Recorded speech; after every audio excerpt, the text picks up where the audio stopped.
Hey y'all, what is up everybody? What is up YouTube? Sparky Marker, and I'm back to do a unboxing. And what is this unboxing? And it's from Grindhouse video. What did I get from Grindhouse? Well, enough chit chat, let's open it up and see what's inside. Like now. Let's do it. Alrighty, so what was in that packet, that box from Grindhouse video? Well, folks, now judging what you see, it's right here. The Arrow video release for Tomie.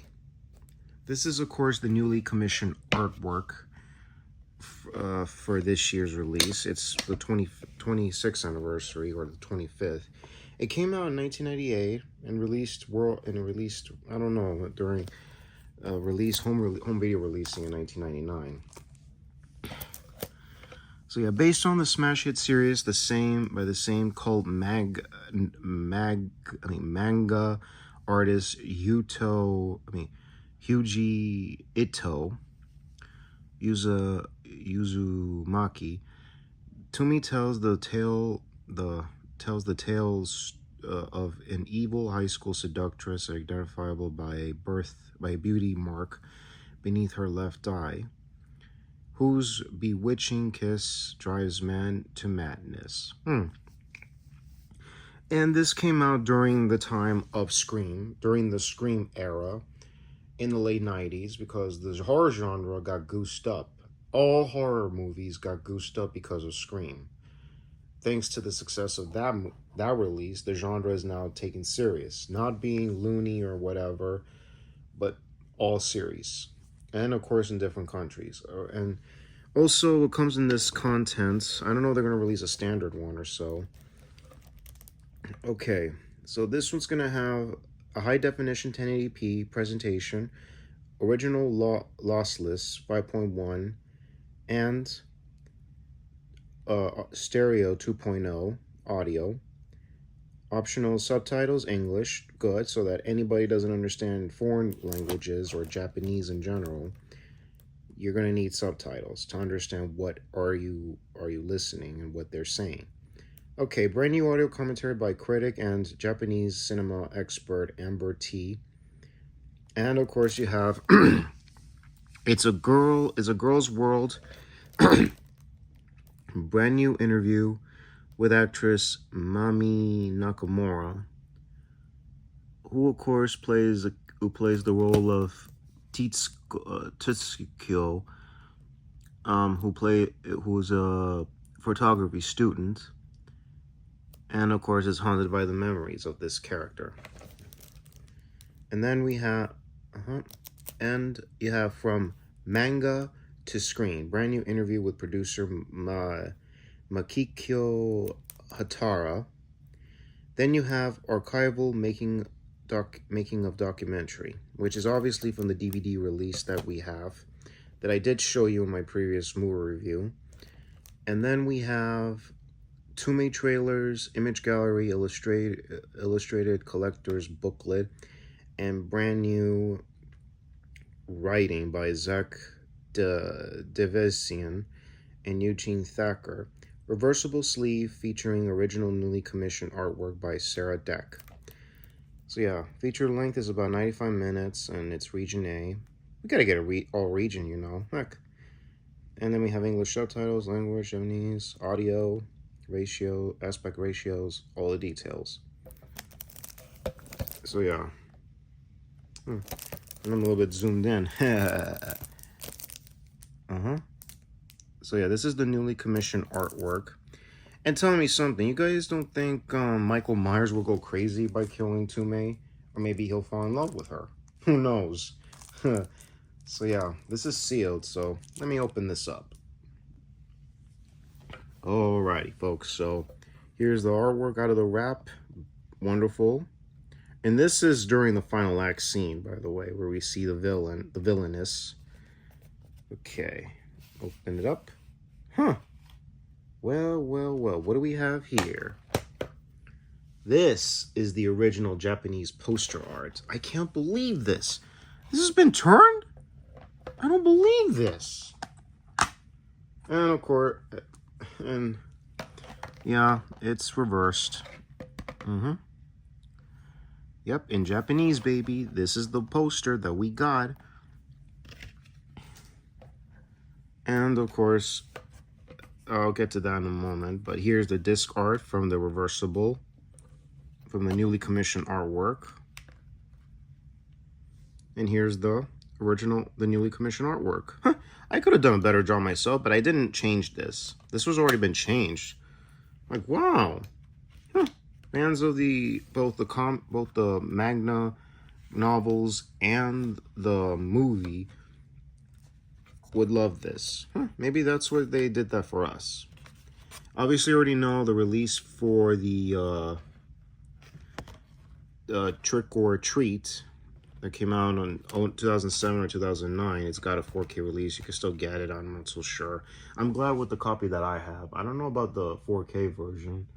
What the heck? Should I double dip? It's my choice anyway. So what you got here is the this booklet, Tomie. Okay, and this is our villain right here. I'll show this to you at the end. This is the villain, played by actress Meho Kanano. She did a brilliant job playing the villain. So yeah, content. Cast and crew, page 5. Tales of Tomie by Zach Davison, page 7. Creep Dread by Eugene Thacker, page 15. About the transfers and production credits, page 23. So yeah. Here's this one from the... So yeah, this came during out of a festival in 1998, but original release date was March 6, 1999, 25 years ago. And you have the name of the cast and crew here.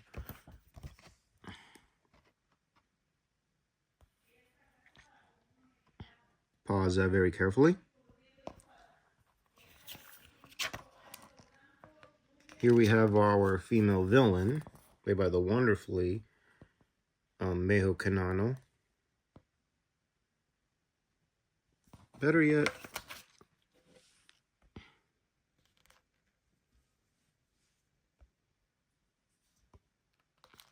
I can't even tell the brightness, so. Man, this is so bright. So yeah, pause it carefully and read this. And tell me what you guys think.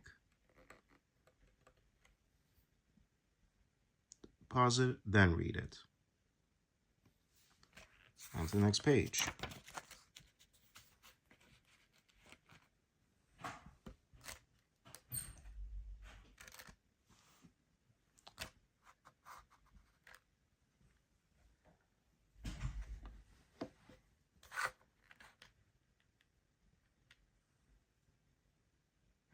Damn, dude.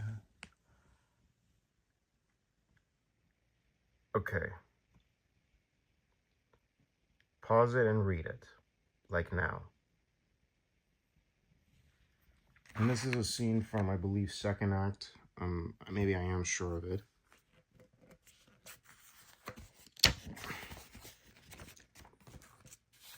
There's even more stuff in this thing. Wow. Anchor Bay and Umbrella Entertainment and Screen Factory, Shout Factory, and what other boutique label companies? They're going to be they're the new Anchor Bays right now. But I do miss Anchor Bay when it was like that. Depends on the transfers and stuff. So yeah, pause it and read it.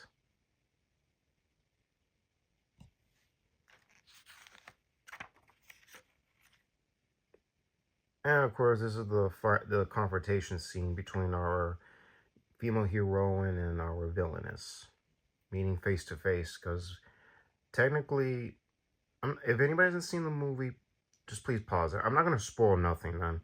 Those who haven't seen it, go check it out on YouTube. You could see the whole series there, the franchise.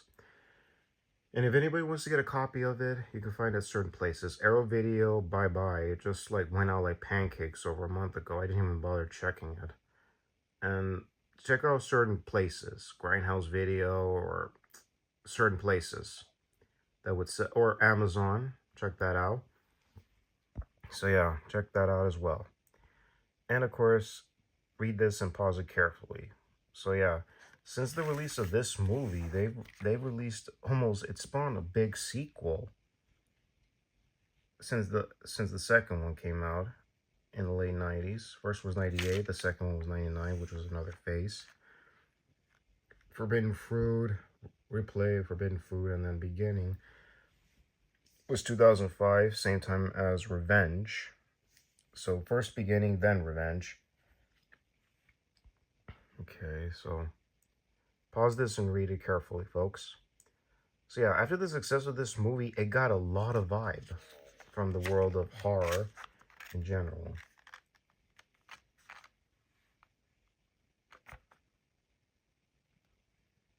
Okay, Creeping Dread by Eugene Thacker. Pause it and read it.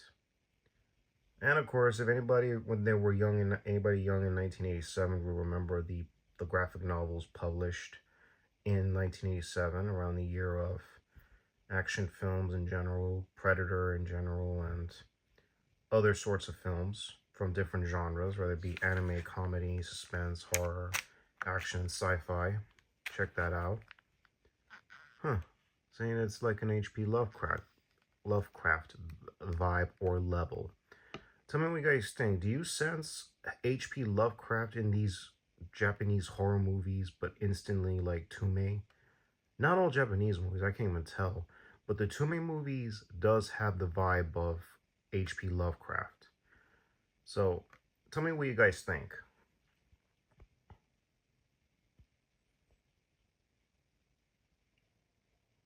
Pause it and read it, folks. And this is the confrontation scene.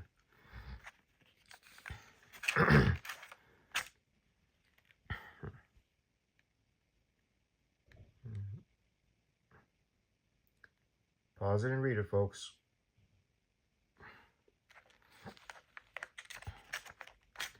Yep, this is the confrontation scene. That's the scene.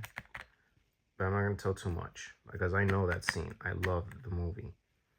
And, of course, read this part as well.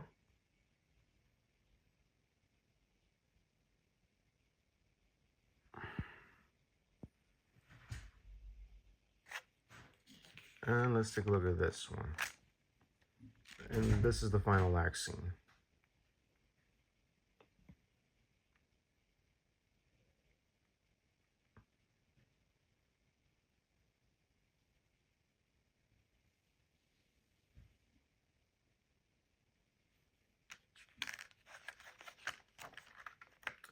That's it. And we have the villain. The female villain. Well, I can't even tell if she's either an anti-hero, a villain, or just a demonic girl. To anybody who's read the graphic novels and seen the films together at once or in different times, let me know in the comments, did you like the graphic novel or the movie in general, or both? Me, I like it all. I didn't even know it was a graphic novel. I wasn't aware of it at the time until I started catching on with the sequels, but I did see the first one. And since then, I dug it ever since. Alright. So, let's take a look at the menu, by the way. The Blu-ray menu for this release. Like, right now. Let's go check it out.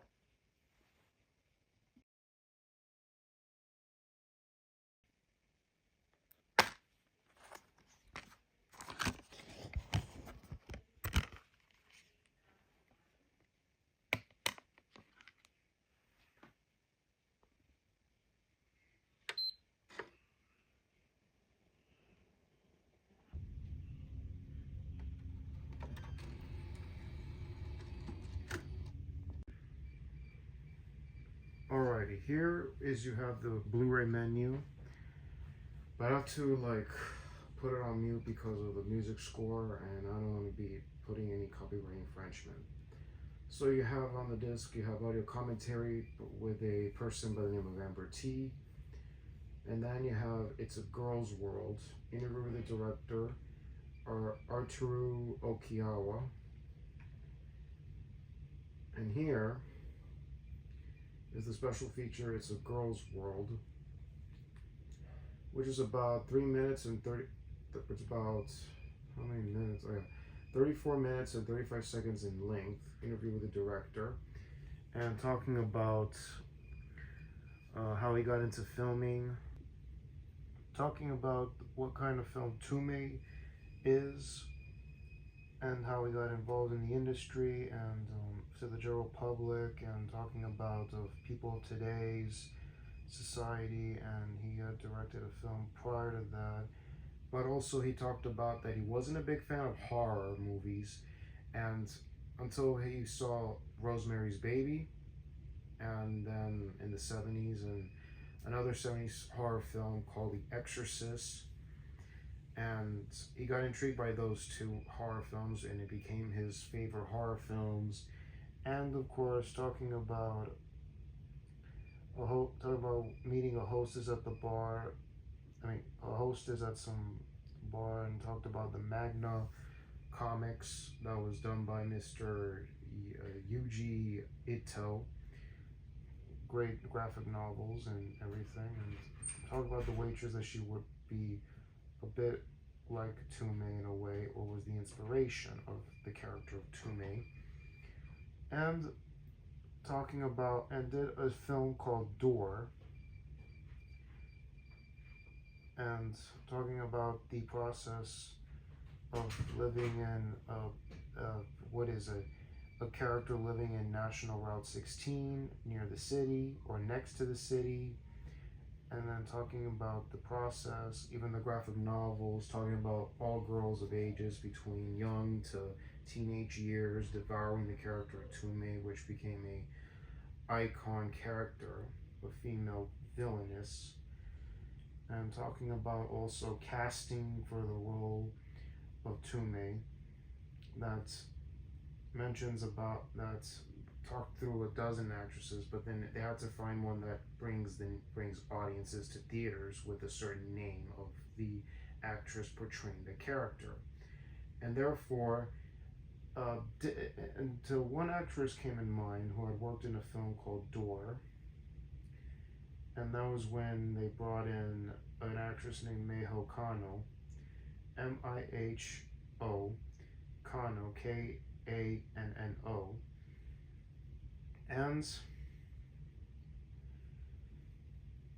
and her audition was great, and she and the producer and the director fought for this actress to be in the movie, and she was perfect for that role, perfect all the way.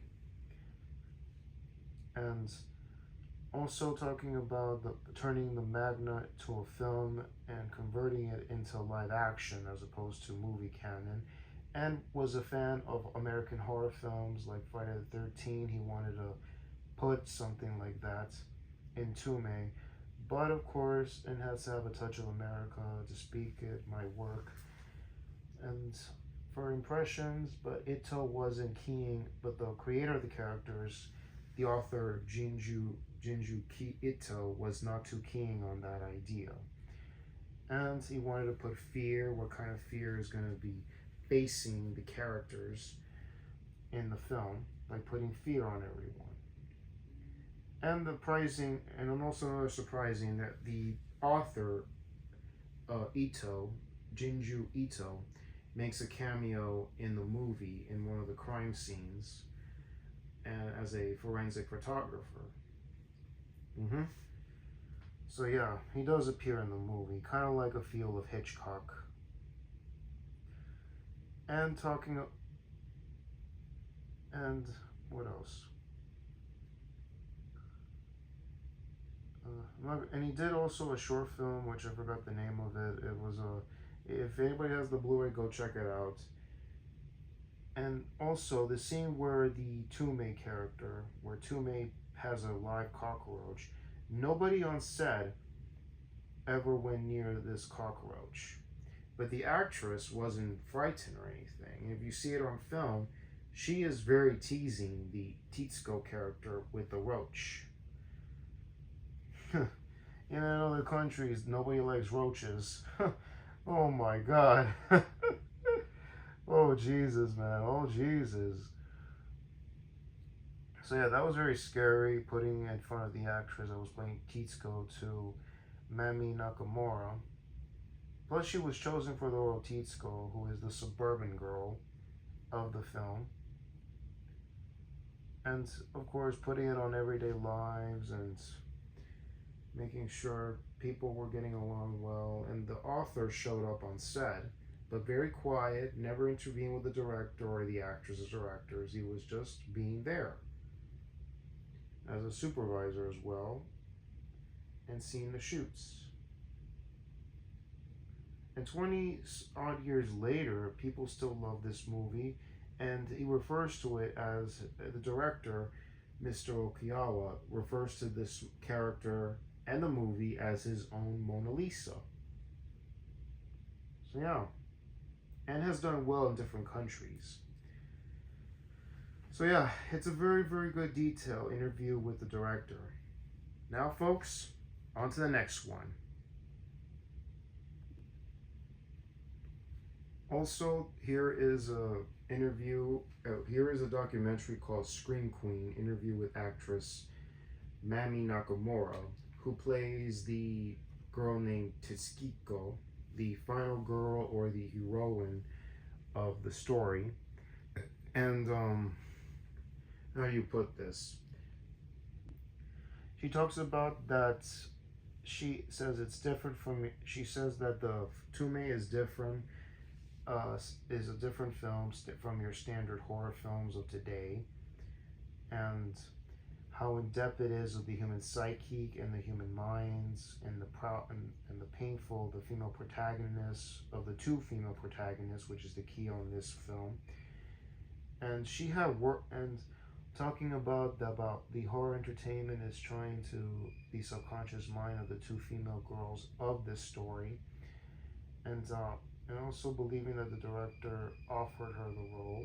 Is that what she believes? And her co-star was Meihei Kano, had already been given the part of Tomie, and she got the role and Miss Nakamura got the role of Tsuko, and was on board with it and had been exposed to cinema and entertainment when she was growing up and wanted to do films of any kind of genre, and was influenced by the film and saw the film called Silence of the Lambs, 1991, directed by Jonathan Demme, and was captivated with the film and wanted to do something, and she didn't want to be, how you call it, a television idol or a pop idol actress or a TV drama star. No, she didn't want to. She just wanted to be an ordinary actress, a film actress, to have a career as that. And from the sadness and anger for the role and the version is the character of Tomie is another version of Tsuko, projecting herself onto that character. So yeah, it was like it's like she was writing a version of herself, but also dealing with, unlike casual horror films, they had to shoot very good, and of course her self-reflection. And plus, and she tells us the truth that she was a bit of a wimp during the shoot and when it comes to horror films.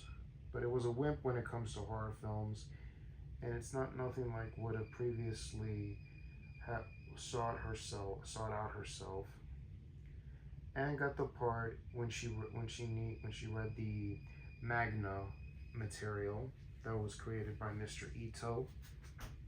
And of course, the film had the understanding of women's psychology, which is in Tomie, which probably, and also for which reasons, adapting the passion about that the director was. She talks about director Oikawa that his passion was about adapting from the world of Tomie to the cinema screen, and he sees it completely from anybody else, and about this worldwide come across in his work.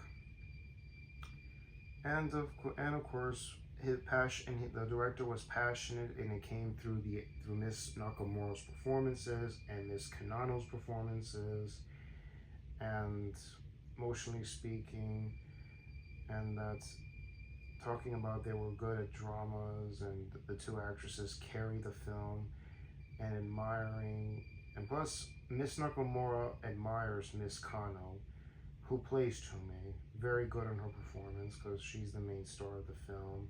Different from Japanese horror, which is J horror, is not much of the pure entertainment value of whatever paranormal events occurring.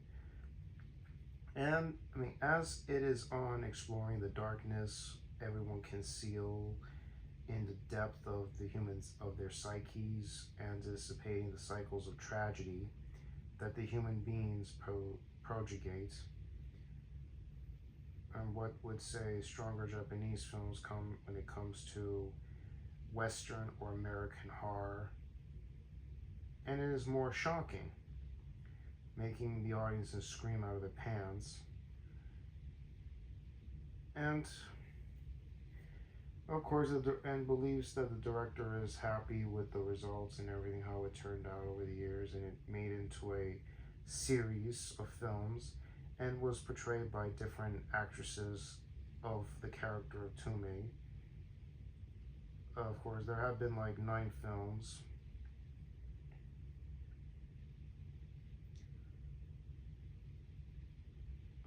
Over the course of nearly, only for about 15 years, or make it about 16, make it 12 years.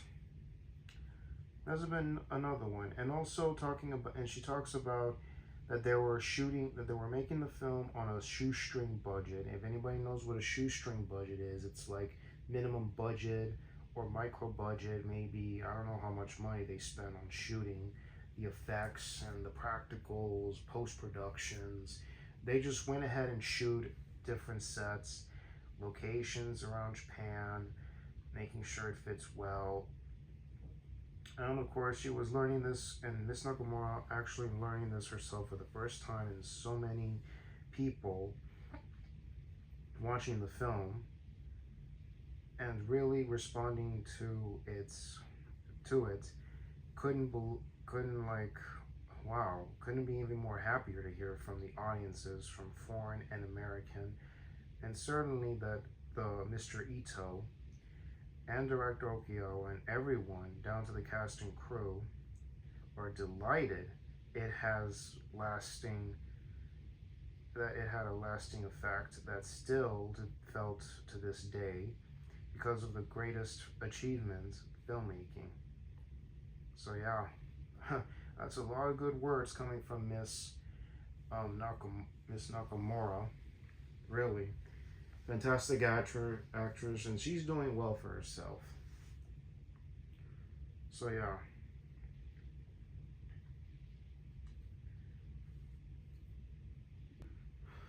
Alrighty, so the next special feature is called From Manga to Screen, interview with the producer Mikihiko Hirata.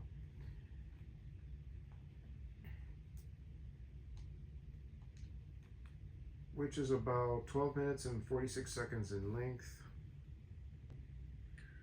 Mr. Hirata talks about that he worked for a department. He was working for a company called Pioneer, and who are known for making hi-fi systems such as Laserdiscs mastering department. He was in the Laserdisc mastering department. Like, wow, Laserdiscs, very rad. And putting out his first film out on Laserdisc, and hoped to work with the director again, Mr. Oikawa, on his next film, but the opportunity was never coming around or never arose. Made a film prior to Tomie that Mr. Oikawa said in the special feature, the previous one, Nahiru Shin. So I can't even say this name, so I'll just spell it out for you. Alright, it's Nihonsei, and the second word is Shon. So yeah, so he worked on that, and of course, Mr. Oikawa. He talks about that Mr. Oikawa was offered to adapt the Tomie, and he actually knew the director. Before he became a director, who did a film called Door, and had won an award or was nominated an award, and Mr. Hirata recently left Pioneer to produce his own production company. And even though Tomie was a horror magna character, the design of the Tomie was great, and Tomie's face was so attractive, appealing. Everyone thought that having this movie with a young female protagonist would go down really well with young people. And first thing that Tomie grabbed Mr. Hirata was just that was the title itself, Tomie. That was the only thing that grabbed him. There were a lot of horror movies coming out in that era. Obviously, it was the Scream era. So the horror element was also a key selling point. But the thing for him was that he fell in love with the character of Tomie, and they changed the original story considerably, so that has passed it hard to remember and it's hard for him to remember what exactly was going on. As he recalled the situation, again, they were quite different. Mr. Ito had no objections for the idea, though, and remembers everyone at the company loving the first draft of the script, working with great source materials that were available, which obviously is from the Magna source material, and of course they had to find somebody to fund the project. They needed money, and they would need a big name actress for the title role as a selling point. They were not willing, and they knew they needed someone well known in the entertainment. They didn't want to put the film with a no-list actor, and talks about that he called a friend named Narita, a senior in the industry, and said that he worked with two actresses who were going to be in the film, and Meho Kano, who was a very young popular actress. That's it. That's Tomie. And in 3 months, they persuaded her to take the role, and graciously accepted and came on board for that role, and promoted the film company to sign off on Tomie, and everybody on set loved Meho Kano as Tomie. And it followed with another actress named Mami Nakamura closely since her days and the producer had known Miss Nakamura from her days when she was a child actress, and was also a suburb in the film. So yeah, and actually the producer and Miss Nakamura both went to Taiwan when the film was being released, and it became a huge hit and the success. And no objections, and they went to the Chinese restaurant to drink, but apparently Miss Nakamura doesn't drink alcohol, unfortunately, so the producer took her drink and drank it as well. And yeah, and also where they were shooting the film, they shot Tomie in Chiba Prefecture, and didn't remember the start all too well, but the shoot was making very slow progress, but took time with it, and Mr. Oikawa was so highly strung over and shaved his own eyebrows. Like, what? He shaved his own eyebrows? Yo! And so, yeah, and Miss Khan was extremely popular, but apparently, of course, she was very, very busy with the schedules. She had been doing other projects, shooting a project called Inbauma. If I said the name, it's Inbanuma. And of course, had booked a TV booking that evening as well. So they shot her scenes. They shot all of Miss Kano's Tomie scenes within a 2-hour period. So yeah, they shot her off the studio and making sure, and then what else? And it was at a South Korean film festival called Bukyeon Film Festival. So yeah, and at the time he was Mr. What's his name, Hirata, was living in a place called GIFU at the time. He was still living there in that time period, and there wasn't any talk about the contents of the film, and it got very popular, and it started with the film festival, and Miss Nakamura, Mr. Hirata, and Mr. Ito went a trip to South Korea, and they were signing autographs. And apparently, the line for the director, there was hardly any line. And Mr. Mr. Ito at that time wasn't a full-time Manga author back then, as he is today, but works as a dental technician. But his line was very, very long. People were asking the author for autographs. And there was less line for the star of the film as well, Miss Nakamura, the producer, and the director. But Mr. Ito got the attention.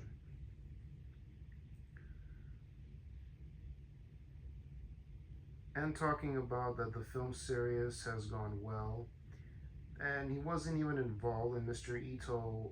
Well, he was involved in Tomie 3, but he wasn't involved in Tomie 2. Another company did Tomie 2, which was called Tomie Another Face. And Mr. Ito wasn't involved in the sequels of Tomie as well. And also, they thought that the film had turned very well, but had made on a peculiar budget, big budget, but it was a small budget. They were not working with like very big dollars. So yeah, and film did well in the Asian market as well. And what else is there? So yeah, throwing out a lot of money and a whole lot of things, and of course the situation is that now the producer wanted to do another Tomie movie, and it's been quite some time for him to like find out, and the situation with an American company holding the film rights, like what? Now that is a big surprise right there, folks. I had no idea that an American film company owned the rights to the Tomie movies and to make future Tomie movies. Like, what American company has the film rights? I wasn't aware of this. To any of fans of Japanese films and Japanese horror films in general, and the fan of the Manga Tomie comics and novels, to the fans out there, did anybody knew that an American film company got the rights? Because I sure as heck did not know anything about this. So, unfortunately, for the producer said that was impossible for the time being, but he worked with with the writer recently. Well, Mr. Hirata worked on a recent project called the Junon installments, JUON installments, and he's currently working on a new kind of horror film that is in the developing stage. So it'll be released sometime maybe the following year, or thereabouts. Who knows if it's ever going to be released. And I'm kind of disappointed. Who's the American film company that owns the rights for the Tomie films? Unbelievable, man! So unbelievable!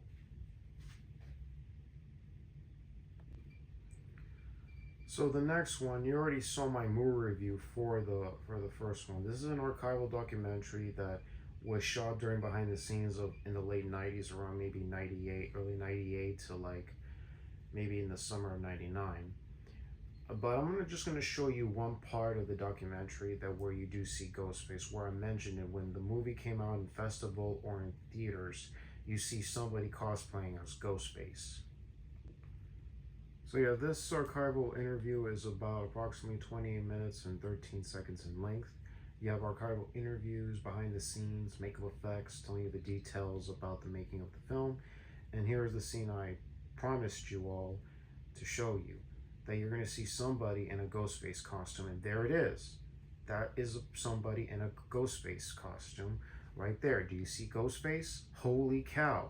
And this was, of course, the era of Scream, the era of the genre getting serious, back with Avengers as of 1996 and 1997. And really, it was very, very awesome. So what do you all think, folks? So yeah, folks, that was very in-depth review and very much about knowing the details of either you did know or didn't know the target audiences for the American audiences and then the foreign audiences, including Japanese as well, the Japanese audiences in general.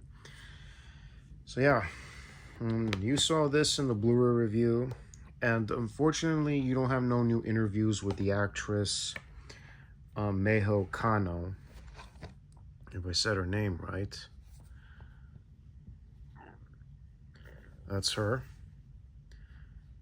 And she played the villain very well. She played that girl character very well. And yeah, I mean, I couldn't believe it. But sadly, there is no new interview, but she is mentioned by the director and also the co-star of the film, Miss Mami, Mami Nakamura, and the director, Mr. Oikawa, and the producer is mentioned. I mean, it did mention her because she was an awesome actress. At that point, she was doing well, and then she got bigger, and she had done well over the years, got married, and is now a mother of 2 kids. But she's still in the entertainment industry doing television or films, or mainly just television and dramas in general. Who knows? But all in all, the film series is like crazy, and I'm shocked to hear that the film is now, I mean, now that the rights are held up by American company. Are you kidding me? And no wonder we haven't got any new releases, not even let alone box sets. And Tomie versus Tomie and Tomie Unlimited don't have distribution releases except overseas in the United Kingdom. They do have Region 2 DVDs and I believe a Region 2 Blu-ray for the UK market, but not here in the US, which indeed, I gotta say, it bites. It really, really bites. So yeah, I'm kind of like a bit shocked and pissed that we won't be getting more formats. Only Arrow got the rights to the first one. I hope we get the rights for the sequels of Tomie, please. And of course, right now there's already about, how many installments are there exactly? So far there are nine installments of the Tomie films. So yeah, I read the Manga, some of it, and I gotta say, it's very intriguing how they adapted it from Manga book, Manga to film. I mean, the appearances of Tomie in the book is fascinating, and she's awesome and hot. But among other things, now for the future, as of 2019, some filmmaker and producer by the name of Alexandre Aja, that's his name. If I said that right, please. If not, I butchered it anyway. Has got announced to developing a web series adapting from the Tomie for QUIBI, conjunction with Sony Pictures Television, Universal Content Productions, with David Leslie Johnson, Mac Goldrick serving as writer and producer, with Haruki Shitarota on board as co-producer. Yeah, a web series? You're kidding me? The answer is no, coming from a fan of horror in general. So, yeah, I'll pass on the show. I'd rather stick with movie version better. So yeah, long enough to talk about this film. This first one is so unique, and among other things. But the actress has moved on to do other things, so it's a shame they couldn't give her like a quick interview. Because, again, busy with film and television, and she's now a mama. So yeah, folks. So that's a lot of mouthful coming from a big fan of film and horror. So y'all, if you like content like this or other content on this channel, please click the bell on the subscribe button to be notified about new uploads. Like the videos, always appreciate thumbs ups. Having an opinion related to the contents, comments down below. So yeah, folks. And plus, in the YouTube posts, I also post what type of post videos at a certain time, whether it be the afternoon hours, the early evening, whichever time it is. Keep an eye on that both daily and weekly, including I leave links for any early products on websites or for to tell you what time this video will be on a certain date. So keep an eye on that as well. And a whole other lot of things to come. So yeah. So before signing off, let's give a shout out to the Thing of Ours TCF, to the physical media collectors, the watch collectors, toy collectors, autograph collectors, and all you collectors out there. Shouts to you all. And I forgot one more shout outs to my subscribers. You know who you are. Shouts to you all, cats and dogs. So yeah, follow me to make more content. I appreciate that. And especially products as well, to review and go to places. So yeah, so keep an eye on everything, folks. You'll never know what's gonna pop up. So y'all, this is Barky Marky Mark signing off. Y'all take care. God bless you. Enjoy Tuesday, y'all. And later.